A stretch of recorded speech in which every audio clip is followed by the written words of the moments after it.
9h05 agora, e olha, num discurso durante a convenção do PSB lá em Brasília, o presidente Lula condenou o ofício enviado pelo governo Trump ao Brasil, que questiona a atuação do ministro Alexandre de Moraes e as decisões que levaram ao bloqueio de redes sociais americanas. Para o presidente da República, os Estados Unidos fazem tanta guerra, matam tanta gente, mas não são criticados pelo Brasil.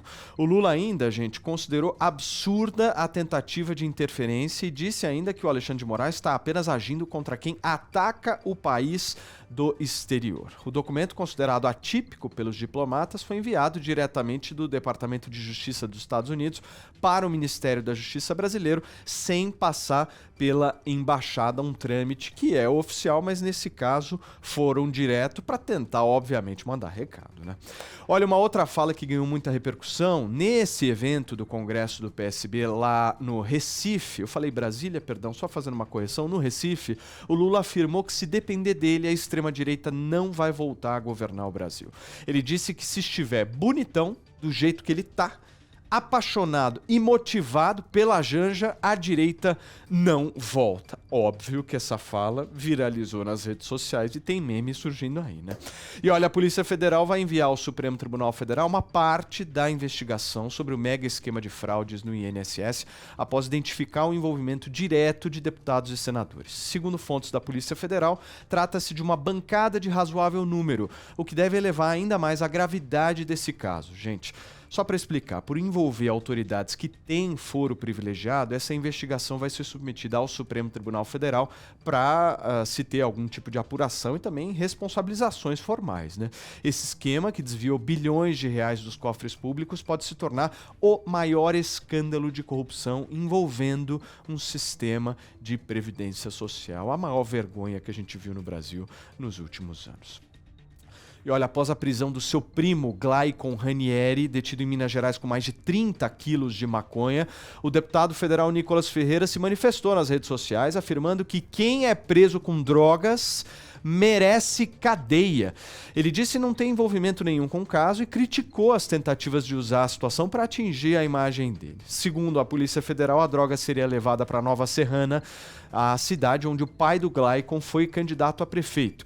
Além da maconha, uma porção de cocaína também foi encontrada no local. O Glaycon segue preso à disposição da Justiça. 9h07, a Comissão de Segurança Pública da Câmara dos Deputados aprovou um projeto de lei, gente, que torna obrigatório o uso de bloqueadores de sinal de celular em todos os presídios do país. Ainda bem, né? Demorou, né? De autoria do deputado federal delegado Palumbo, a medida altera a Lei de Execução Penal e determina que os equipamentos devem ser instalados em até 180 dias depois da aprovação dessa lei, seguindo todas as diretrizes aí da Anatel. O objetivo é cortar a comunicação de presos com o exterior, freando a atuação de facções criminosas. O relator do projeto, o deputado Sargento Farrur, disse ainda que esse projeto já deveria estar em vigor e que o custo dos bloqueadores é baixo diante do impacto das ações delituosas partindo de dentro das penitenciárias. O texto ainda vai ser analisado por outras comissões, antes agora de seguir para o Senado. Você percebe que a gente vive num país subdesenvolvido quando a gente está discutindo isso, né? Assim, uma coisa que já deveria ter sido aplicada há muito tempo, né?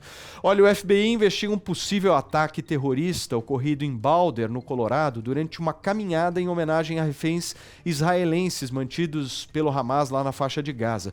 Só para vocês terem uma ideia do que aconteceu, um homem de 45 anos lançou coquetéis Molotov contra os participantes e ele ficava gritando "Palestina livre", segundo informações até da própria polícia local.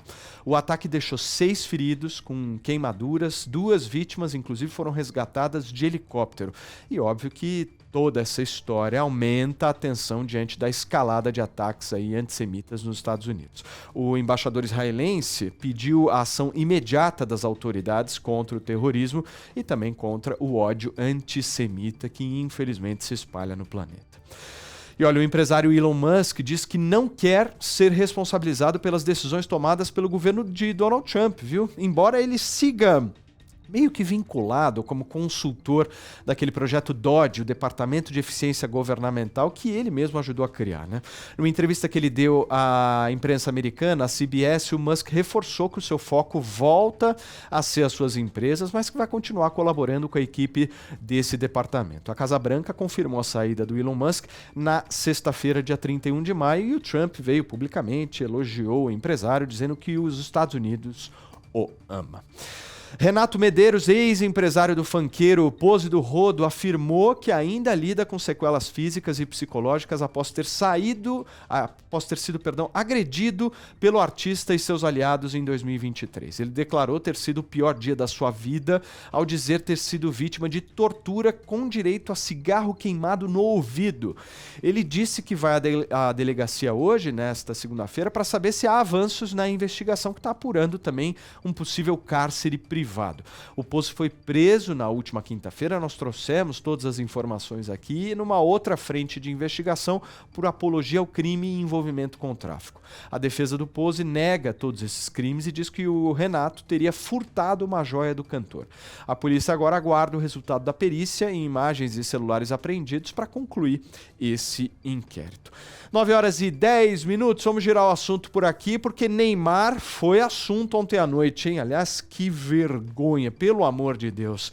Ele usou as redes sociais para pedir desculpas, depois de ter sido expulso ontem no jogo contra o Santos. O Santos perdeu para o Botafogo ontem, e o craque, gente, havia cobrado vergonha na cara do elenco dias antes. E agora, com um pedido de desculpas, ele elogiou o time, reconheceu a sua falha depois de ter marcado um gol com a mão. Vou abrir aspas para o Neymar. Se eu não sou expulso, tenho certeza de que conseguiríamos os 3 pontos. Fecha aspas. A partida pode ter sido a última pelo Santos, já que ele está suspenso para o próximo jogo e o seu contrato vai terminar agora no final deste mês de junho. Já que a gente está falando de futebol e de jogador, o Daniel Alves voltou a movimentar as redes sociais dele com uma postagem enigmática, viu, gente? Dá uma olhada. Ele postou essa foto aí, ó. Dias depois, inclusive, da Justiça da Espanha anular a sua condenação por estupro. O ex-lateral compartilhou uma imagem simbólica que levanta várias especulações sobre um possível retorno do Daniel Alves aos gramados. Será que vai acontecer? Só o tempo nos dirá. Essas foram as principais notícias desta segunda-feira para a gente começar o nosso dia.